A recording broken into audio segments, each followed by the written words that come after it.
The same day that another armed suspect rammed a vehicle into a Detroit area synagogue. The suspect engaging in a shootout with security guards after breaching the building with his vehicle, which then caught fire. The attacker, in this case, named Iman Mohammed Gazali, a Lebanese national who was naturalized as an American citizen in 2016 under the Obama administration. Well, he was killed in that interaction. Thankfully, there were no injuries of students or staff at the school, but a security guard was hit by the car. Local police say they're not sure if this was an act of terrorism, though the feds are investigating that as a very strong possibility. I should also add this. The FBI Director Kash Patel is warning forces both at home and abroad to obviously be on high alert. Absolutely. Most definitely be on high alert, of course. But we're going to get into more of that here in just a second. Funny little story. I got through like half of this video, like just a few minutes ago, and realized that I wasn't even recording. Jeez Louise. Anyway, man who rammed his vehicle into Michigan synagogue. No, I'm not laughing about the story. I'm laughing about how silly I am for not hitting the record button. Was a naturalized citizen from Lebanon, DHS says. West Bloomfield, Michigan, the armed man who rammed his vehicle into one of the nation's largest Reform synagogues Thursday has been identified as a 41-year-old naturalized citizen born in Lebanon. Iman was fatally shot by security officers. Hopefully I pronounced that correctly. Well, I guess I don't even really care. Iman. I guess that's how you say that. After driving through a hallway at Temple Israel in West Bloomfield Township near Detroit, Michigan, in a vehicle that caught fire, authorities said.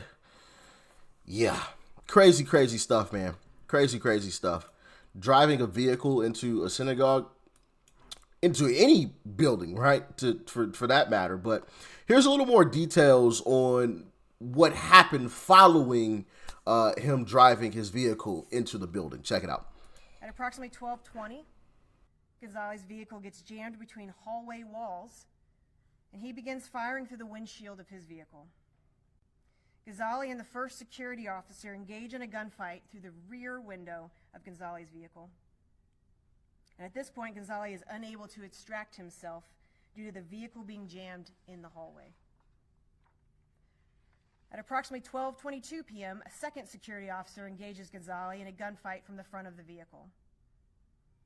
And soon thereafter, Gazali's vehicle, his engine compartment, catches on fire, and at some point during the gunfight, Gazali suffers a self-inflicted gunshot wound to the head.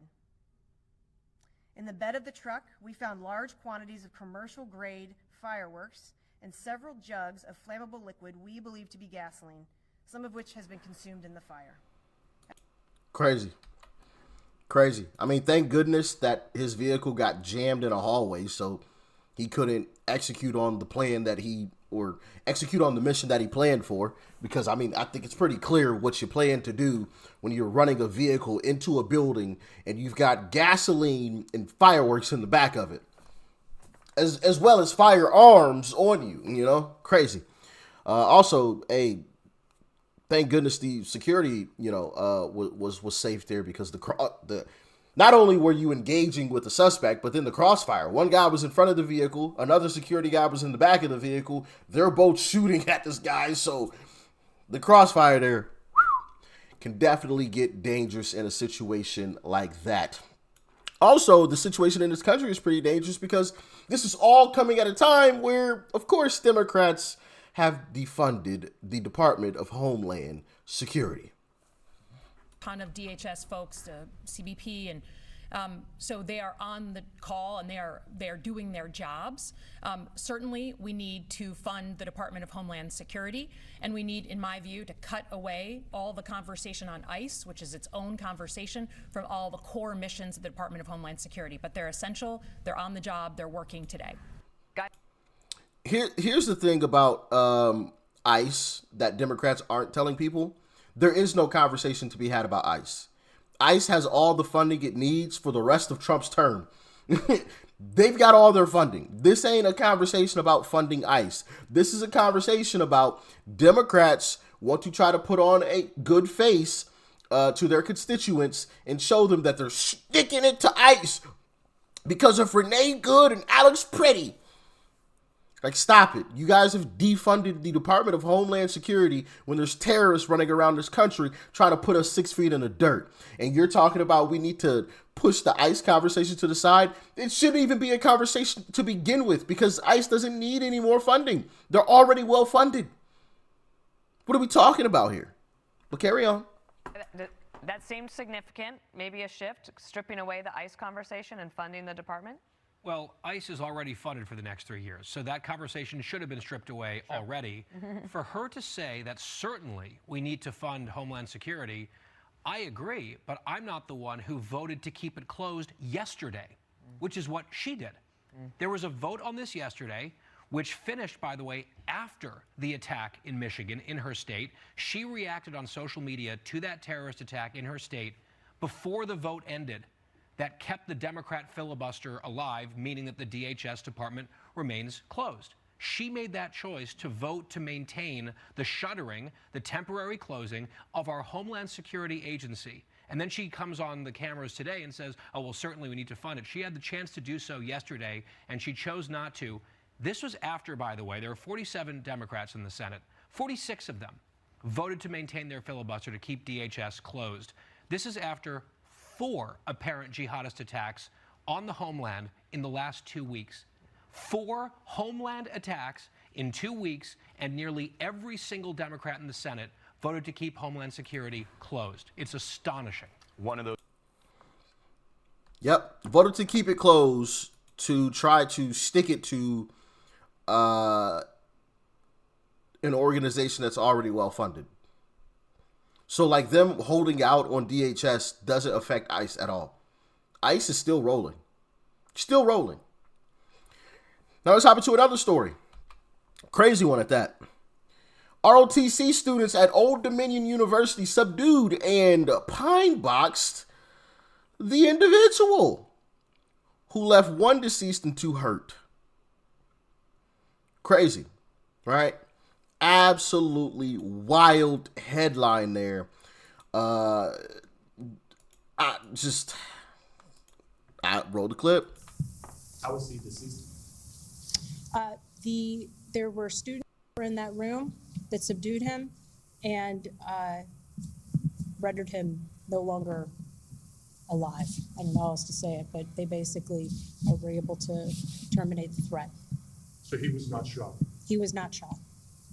He shot 3 people? Correct. We have information that he shot 3 people. The one that went to Virginia. So this guy that you see here on your screen, Muhammad, interesting how that works, apparently shot 3 people. And after doing so, he was subdued by 2 individuals, a couple of individuals. I guess it doesn't say how many individuals, but however,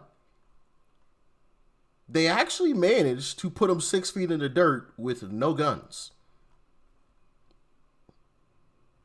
Now, my assumption is that one of them had a little pokey poke, shing, shing, shing, shing, shing, hit him with one of those, but wow, is that crazy. Wow. And if they didn't have a pokey poke, that's even crazier because they just beat him to a pulp, literally. And you can tell in that woman's face, like when she was asked to like kind of say what happened to him, like yeah, they just rendered him useless. It rendered him no longer a threat, I believe were her exact words. Oh yeah, he was definitely no longer a threat. At that point, I mean, my goodness, what they did to that man had to be unspeakable.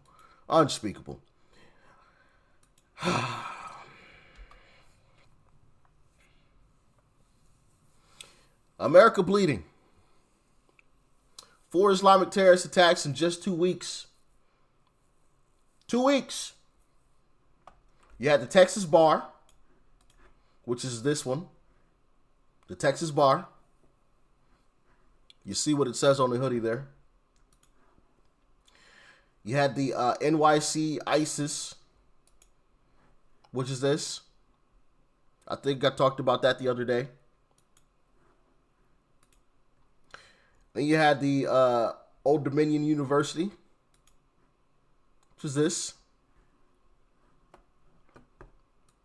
And then, of course, you had the first story that we talked about, the Michigan Synagogue, which is this.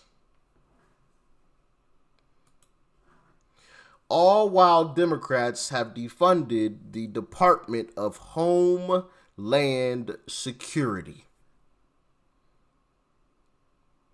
Interesting how that works, ain't it? Very, very interesting how that works. Crazy stuff, man. But to go back to what was said in that very first clip, listen, guys. I know this may sound obvious. I know. But sometimes we need a little reminder. Be aware of your surroundings. Be very aware of your surroundings. Know what's going on around you. Don't be in la la land. La di da di da. We got so many people that go about life just la di da di da di da di da, as if you can't be put 6 feet in the dirt in a moment's notice. In a multitude of ways, right? In a multitude of ways. Be aware of your surroundings. And I had this conversation with a friend of mine. And, because he has firearms, but he always leaves them at home. And it's like, bro, why? What's the point of owning one when it's just a paperweight at your house? What if you're in a situation when you're not at home? You might as well just take them back to the store that you bought them from, because they're not helping to protect you. Carry your piece with you. It does you no good sitting in a safe collecting dust. Does you no justice, right? I ain't saying go out there and threaten anybody or hurt anybody, but protect yourself. Protect yourself. I feel like way too many people just have their firearms just sitting in a locked safe all day, every day. And they just go about life just with them in a safe. And it's like, what's the point? I mean, sure, when you're at home or whatever, your office, cool, you got your safe there. That's great. That's fine. That's dandy. But what about when you're not there? You know what I mean? What about when you're not at home? What about when you're not in your office? Do you keep one with you? Do you conceal carry? Right? We have a Second Amendment for a reason. Once again, I'm not advocating for violence. Right? Don't twist my words. Don't go around I'm not advocating to go around threatening anybody or for any reason whatsoever. Right? But protect yourself. Keep yourself safe. That's all I'm saying. That's all I'm saying. Especially in today's climate, where you've now got 4 instances in less than 2 weeks of this mess happening. Anyway, y'all stay safe out there. Make sure you like, share, comment, and hit that subscribe button if you are new. And I'm out.